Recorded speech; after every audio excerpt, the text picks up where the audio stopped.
Hi, my name is Abhishek Chatterjee and I have attended this 365 Farms this saffron training today. I would say that this is one of the very good trainings that you should attend.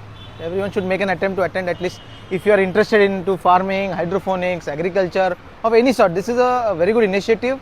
Someone has actually taken to do some R&D and bring something which is grown only in the northern part of the country, maybe in Kashmir or something in Iran. And Modak sir has taken a lot of efforts to actually build something here, and he has explained his very quite a lot of details. How it works, what climate, what soil, how to do, how to approach, how to grow. It's as if you think of a business also, this will open a lot of options, right?